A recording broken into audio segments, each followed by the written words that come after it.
So the Go Ultra has been out for about 2 weeks now, and I've been using this as my daily drive to see how this is to use and figure out who this is for. And I think the biggest problem now is that people don't really know what to buy. Should you go for the best of the best, the Ace Pro 2, or should you go for the most versatile and the lightest camera, the Go 3S, or should you just go for the one in the middle, which has a little bit of both, the Go Ultra here? So in today's video, I want to share my experience of using this over the past few weeks now, and whether or not this is a camera that I can recommend if you're looking for your first or second action camera. As an additional sidekick to whatever camera you use, I'm just gonna say this is a fantastic camera.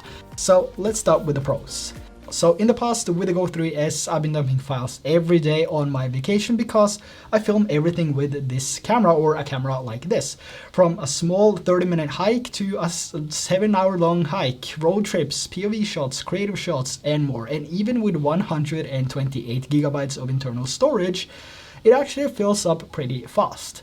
But now with a 512 gigabyte SD card, which I put in the Go Ultra here, I can get up to 15 hours of video if I set it to the standard bitrate, and up to 8 hours with the high bitrate. So that's like almost twice as much as I get with the Go 3S. Another benefit is also if the camera should break, highly unlikely in my case though, but if it should happen, I can't get the files from the Go 3 or the Go 3S because it has that internal storage. So internal storage is amazing to have, but when you have internal storage, you also need to have the option to use a micro SD card, in my opinion. So if it should happen with the Go Ultra, I will still be able to keep my files because everything is saved to the micro SD card, just like a regular action camera, GoPro, Action 5 or the Ace Pro 2. Now, when it comes to record time, I did a few tests with the Ultra here in the studio paired up with the Action Pod, and I was able to record for almost 2.5 hours, which is quite impressive for a camera of this size. Well, actually it's pretty, you know, it's the same size as the Ace Pro 2. But for context, that's almost 2 hours longer than the GoPro Hero 13. A lot of you have asked how long the Ultra itself records for in a real life scenario. So this is like not tested here in the studio, but what I did was to go on a longer ride with my motorcycle, and I was actually able to capture, you can see it yourself here, almost 15 minutes before it ran out of battery. So the stated runtime of this is 70 minutes in 1080p 24 FPS, but 50 minutes in 4K 30 FPS is actually quite impressive with such a small camera. Now, when it comes to image quality though, between all the different cameras, if you haven't watched my ultimate in-depth comparison guide and buyer's guide with all 6 or 7 cameras, including the Pocket 3 and both 360 cameras, make sure to check that one first before you go through this video and think, yeah, oh, this is an amazing camera. So you need to see some comparison shots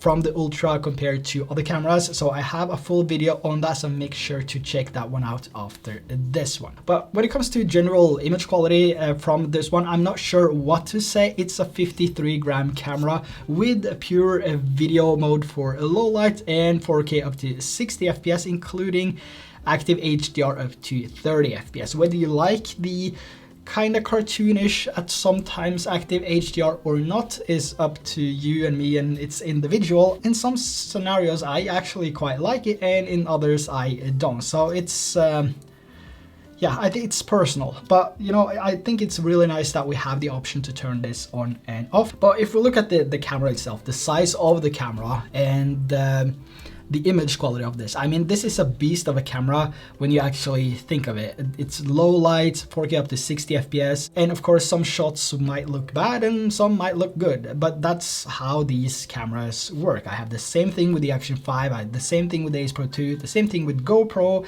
same thing with every single camera. So just because you see some clips being really bad, doesn't mean that every single shot is going to be bad and look exactly like that one. And just an example here, GoPro has amazing image quality, but sometimes it's not on par at all. Just look at this side-by-side comparison with the Go3S, for example, when I go through the forest. So imagine going on a hike like this with your kids and you're prepared to film the most amazing family hike. Maybe this is the first hike with your kids, and this is what you get, this is what you have. It's going to ruin that day completely, and some of those great moments will be gone forever because the video is unwatchable. So what I mean is that your video might not always look or sound like picture perfect just because you paid more for image quality, right? Sometimes reliability, durability, ease of use, and all the versatility is the better option and the better way to go. But of course, this also depends on what you want to do and capture with your camera. But I've been using the Go Ultra here for quite some time now, and I've had a really great experience and a really great time with it. When they first sent me this one, I didn't like it. I didn't see the point in this camera because it was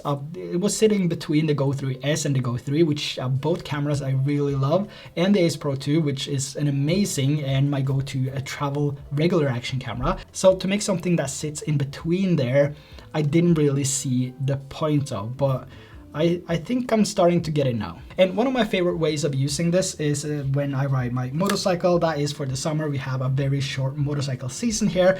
And what's amazing about this is that the action view looks amazing, and the sound coming from this without using a wireless microphone is hands down impressive. Just listen to this.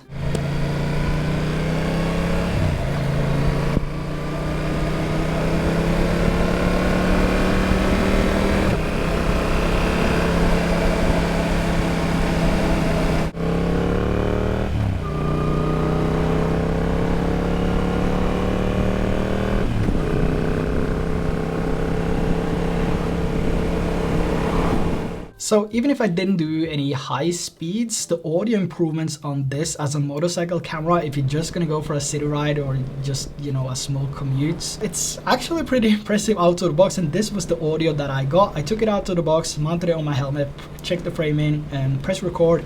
This was the audio. No adjustments, nothing. But my go-to settings for videos like this though is always to use action view because it gives me that ultra wide 156-degree field of view, and I also prefer to use 4K 30 FPS with active HDR on or off. Really depends on the mood and what I want to try to achieve.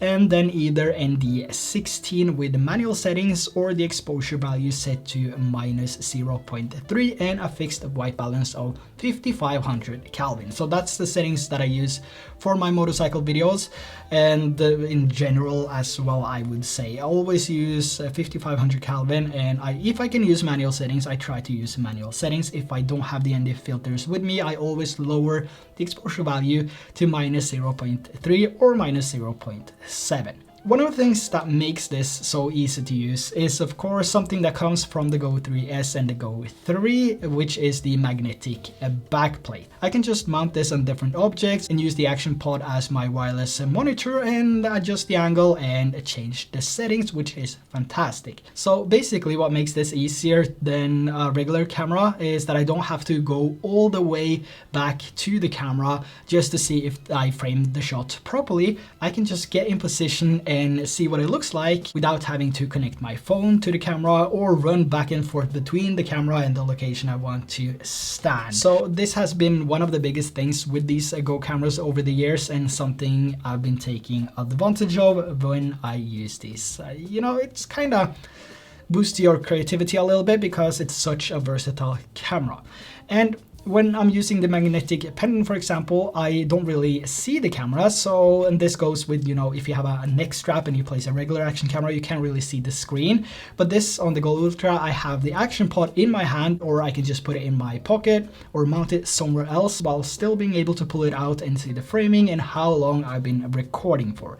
And of course, the benefit of changing the settings without touching the camera at all is a huge plus. Now, when it comes to low light, I mean, if you're used to small action cameras like the Go3 or the Go3S, which has decent low light with manual settings and some tweaking in post, You know, because the Ultra has pure video mode, same as we have with the X5 and the Ace Pro 2, it's a whole different experience, and this actually looks awesome. I'm not sure what Insta360 did here, but this is a big improvement for those of us that prefers to use these smaller action cameras here for a more subtle approach, I would say. So these are the good things that I wanted to highlight in this video about this camera, but what about the cons? For someone that's been using Go cameras since the beginning, when I hear the name Insta360 Go, what instantly comes to mind is subtlety, versatility, ease of use, and perfect POV shots. Although I can get the exact same shots and POV shots with the Go Ultra as I do with my Go 3 and Go 3S,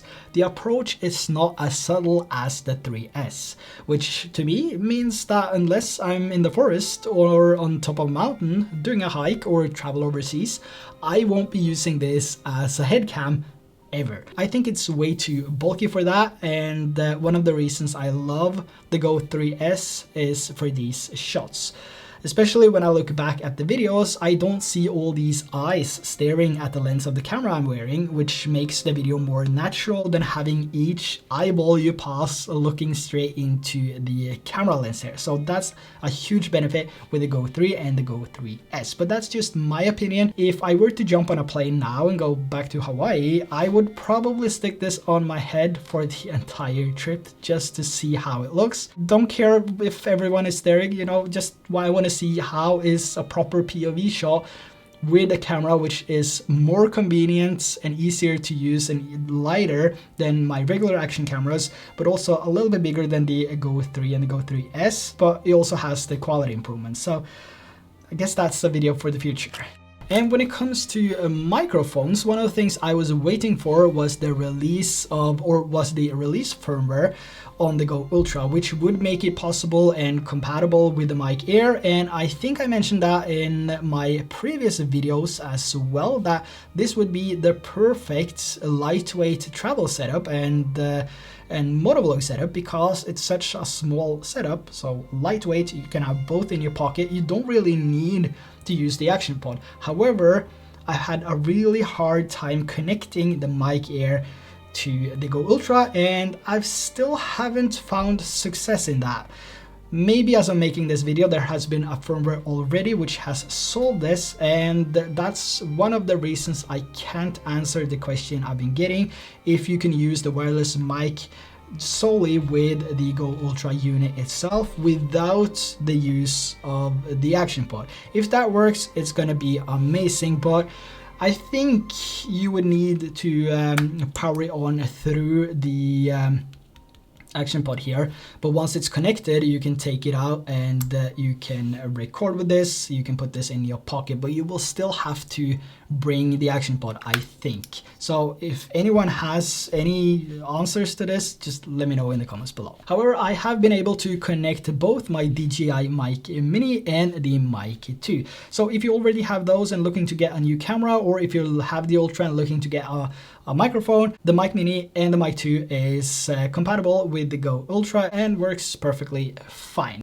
Another thing is also the size here, which is quite obvious with this camera. The size, not the camera unit itself here, but both the Ultra and the action pod combined, it's almost the same size as the Ace Pro 2. So when you put this in your pocket, it's just like putting the Ace Pro 2 in your pocket. I'm not gonna speak for everyone here, but unless you're actively using the Go Ultra outside of the action pod like this, you might as well buy the Ace Pro 2, in my opinion, which have better image quality, better components, better audio, better low light, basically a better camera. So for me and how I use the Ultra here, it's a great camera because I mostly use it outside of the action pod and just put it back into the pod when I need to charge it.